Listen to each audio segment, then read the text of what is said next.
On time.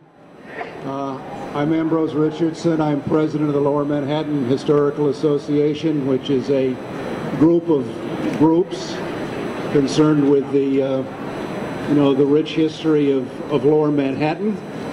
And today, and hopefully not for the last time, celebrating the 230th anniversary of the Buttonwood Agreement. Some people have said two sentences that changed the world. But it's a lot more than that, and the speakers today will tell us a little more about that. Before I start, I'll just mention that this is an agreement formed by 24 residents of Lower Manhattan and a major part of the American financial, commercial, and community. We have Zach Enger from Shearith, Israel here today. Some of the signatories were members of that congregation back then. Event has become sort of a microcosm of the Buttonwood Agreement itself, which was, to use the parable of mustard seed that turned into a bush that turns into a nation, worldwide enterprise. More and more people have become attracted to this event and realizing its significance in all of the things that we could talk about and can't talk about because we have a relatively short program. We will not, for example, be talking about the intersection of the American capital markets and slavery. That's suitable for another program. To begin with, I want to introduce Peter Ash, who is the manager of corporate communications and archives for the New York Stock Exchange. Peter? But I wanted to start, by really setting the scene for you all. We're sitting here, within eyesight, though with a little scaffolding, it's hard to see, of George Washington, the location where he was sworn in as our first president, where Alexander Hamilton presented the report of the public credit, and where the birthplace of the capital markets, which was created to support that young nation, started. I could talk about what we know from that day in 1792. There was a buttonwood tree outside of 68 Wall Street. We do know that despite every day saying 24 traders signed that Buttonwood Agreement, they're not names that anyone is taught in a history class. Most people wouldn't know them. They came from different backgrounds, places of birth, religion, but they all came together to take advantage of an opportunity that this young country gave to them and began their business creating the capital markets that allowed this country to blossom. It was their willingness to take a chance, those 24 traders, who became the key driver of the growth of this country, and just a few decades later, the entire globe would be able to begin to tap into the capital markets they created. I'm not sure if any of them would recognize how we trade today, but they'd certainly see how their agreement, which states very clearly a central marketplace for buyers and sellers to come together and trade fair and orderly, remains the central tenet of the New York Stock Exchange today and the area around it. Thank you very much. Next, we're privileged to have Jessica Lappin, who is the president of the Alliance for Downtown New York. Jessica? This Buttonwood tree and the significance of the agreement that was signed right around the corner from here. And I think as we heard from the previous speaker, the history both of Trinity Church, of the Stock Exchange, of Federal Hall, speaks to our role not just in creating the city that we live in, but in creating the country, the democracy, the financial systems that we have today. And we're very proud of that. History has happened here. We continue to and will continue to make history here. We are very fortunate at the last minute to have with us the borough president, the new borough president of Manhattan, Mark Levine. I think there has probably been more history in this square mile than almost anywhere else on earth. Inch for inch, I dare you to tell me another place in America that can rival this. For hundreds of years, the country has been defined by events that have taken place within a short walk of where we're standing right now. Not just New York City. The United States of America has in many ways been defined by what's happened in this little patch of land. And we can't learn enough about it. There's so many lessons that we need to understand today that can help us navigate the challenges of today and understand who we are and why. We would not be a global capital if it weren't for the financial markets, which have found their home here and have spread their arms globally and have helped the city grow and prosper. And there have been challenges along the way, which we are not going to minimize. There has been boom and bust. And let's be honest, there have been people who have been left behind. I don't know if this is going to be an annual thing or not, but is it? Let's make it an annual event. What do you say? Okay. We'll be back here for 231. Thank you so much, and happy anniversary, everybody. Thank you. A dynamic new council member from Council District 1, Christopher Marte. I'm not going to lie, as a former portfolio manager and trader, it's actually kind of cool outside of the New York Stock Exchange and to be here to honor the origin of that. Right? Before this agreement, people will make trades in coffee houses, along the street corners, at pubs, at taverns, together, these 24 stockbrokers to come together underneath a sycamore tree and make this agreement that really transformed the world. And so thinking about that agreement, it just reminds us why regulation is important, because it builds trust. When those 24 members got together, they were building trust in an institution. They were building trust for everyday traders, everyday stockbrokers to invest here in our city, in our country, to continue that tradition, to never forget what this building means, what this tree represents, and what this is to our country. Thank you all. Our next speaker is noted as a founder of the Lower Manhattan Historical Association. Actually, there were a few of us, including Arthur Piccolo, who's the head of the Bowling Green Association, who is with us today, and has helped publicize this event. But Jim Kaplan, this event is in large part his inspiration. He's written about the history of Wall Street, and to the extent that you haven't heard about the history of the Panic of 1792 and Alexander Hamilton's intervention in saving, the market for government securities at that time, which, if not done, might have led to the collapse of the American economy. You'll hear it from Jim. Jim? This event really is a continuation of our efforts to educate people here in Lower Manhattan about the very important historical events. And I think this tree behind me illustrates that. I've walked by that tree many, many years that I've worked here in Lower Manhattan. I think many other people have, and they would have assumed that it's just a normal tree, like something that the New York City Parks Department put up. But it's only recently that I learned that in reality, it's a very significant historical symbol. It's the symbol of the Buttonwood Agreement, which founded the New York Stock Exchange and which the Mark Exchange is today. In 1790, the United States was in terrible shape. It had $100 million of debt, which was trading at a fraction of its value. And many people thought the country would fail. The British were counting on it. But there was a young lawyer here in Lower Manhattan named Alexander Hamilton who signed on to for the job of being Secretary of the Treasury of the United States, which many thought would be a thankless job. But Hamilton had an idea that he took to his boss, George Washington, and Hamilton said, I think we should refinance all the debt, the discounted debt of the states and the federal government, and we should have a Bank of the United States through which that's done, and we should pay 100 cents on the dollar on every default debt.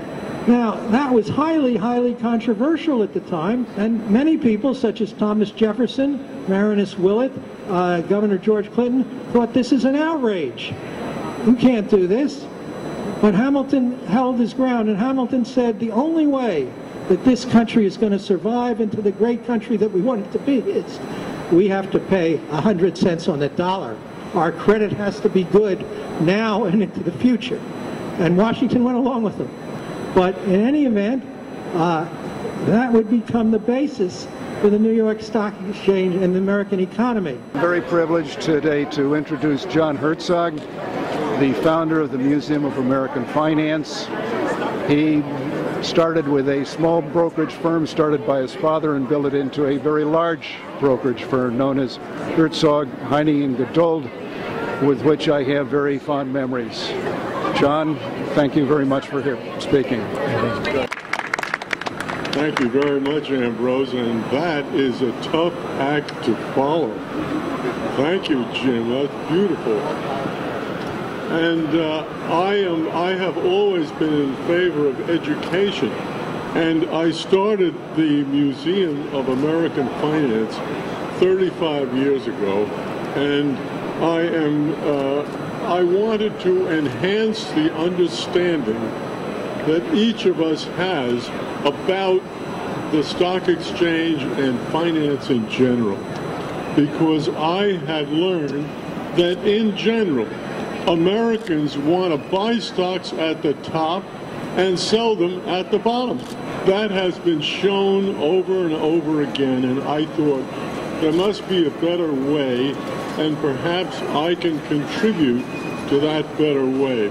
Well, the museum has had wonderful history so far. They've accomplished many beautiful things, and I am confident that will continue.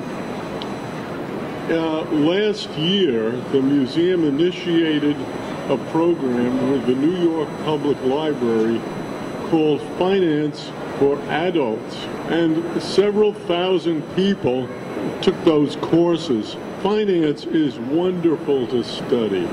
Finance is a pathway to learning about all sorts of other things. When we learn about finance, we get a better understanding of the environment that we are all in anyway. So why not get a better understanding? Why not try to enhance your ability to participate in the phenomenal elements of finance that are here for all of us? And I want to encourage you to please look at the museum's offerings. We are on the internet. Please have a look. Try to enhance your own savings and investments to enjoy these other possibilities. Thank you very much. Next, I'd like to call on Peter Hine, who's the president of the Sons of the Revolution of the State of New York, which owns and maintains Fraunces Tavern. Thank you, Ambrose. Sons of the Revolution in the state of New York owns and operates Fraunces Tavern Museum. But Fraunces Tavern also played a role in our nation's financial history. In 1785, after the Congress, then operating under the Articles of Confederation, relocated the capital to New York City, Fraunces Tavern became our nation's first executive office building. The first departments to move in were the Departments of Foreign Affairs, which was now basically the precursor to the Department of State, and the Department of War. And then in July of 1785, a portion of the Fraunces Tavern building became used for offices for the Board of Treasury, which was the precursor to today's Department of the Treasury. Next month, on June 22, Fraunces Tavern Museum will open a new permanent exhibit that will recognize this chapter in American history. Thank you very much. I want to call once again on Peter Ash, the Director of Communications. Thank you. Thank you. Thank you, everyone. I just wanted to finally thank everyone for coming today and just echo the words of the importance of this small but very, very powerful document that continues to have an impact on Lower Manhattan, an impact on the New York Stock Exchange, and on global capital markets. So we'll see you all hopefully before next year, but certainly next year for 231 and onwards. Thank you.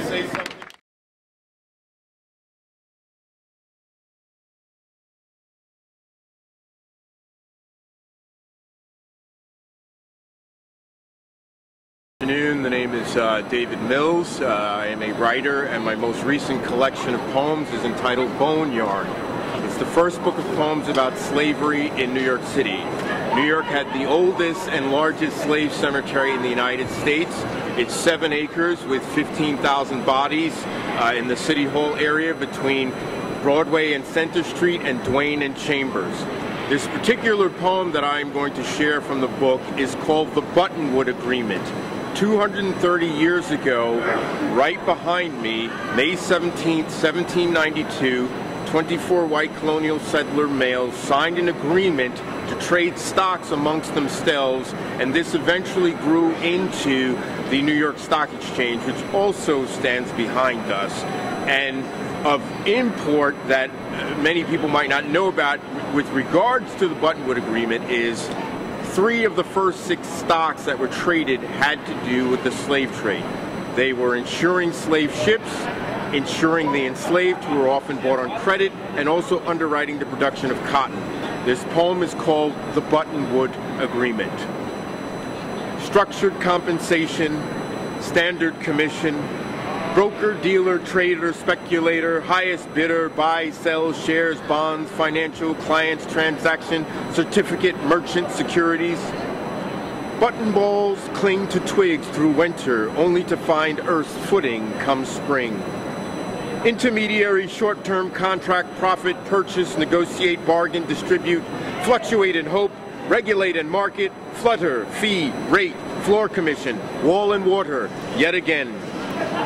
24 men, fettered by preference and longing to be bound by idea, institution, and ink, convene at a tree. Its crown turns the heavens brittle, the skies blue scattered. Shade, an incidental gift. A single quill, the shaft, a hollow monastery of wetness. Tips of fingers pinching a feather, its annual shadow shedding on the back of a signer's hand. Flight equals sky, flow equals ink, feather bind them both. Heel first, each hand crosses the document's continent. Ink is thought's blood clotting.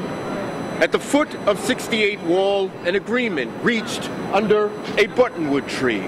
Above those signers' heads, a leaf beetle inching across and conquering an olive continent. Mid-spring is an illness, sticky buds in a petiole sleeve.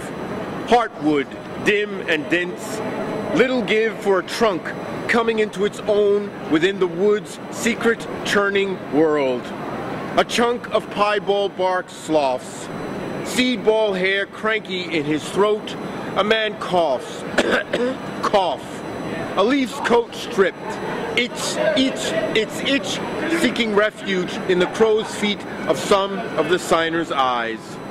That nagging antebellum shadow adorns shipping, cotton, and insurance, covering companies in the trade, black and bought on credit. I thank you. And one of the attempts with the poem is to braid the natural world, the buttonwood tree, with finance, because they were happening simultaneously.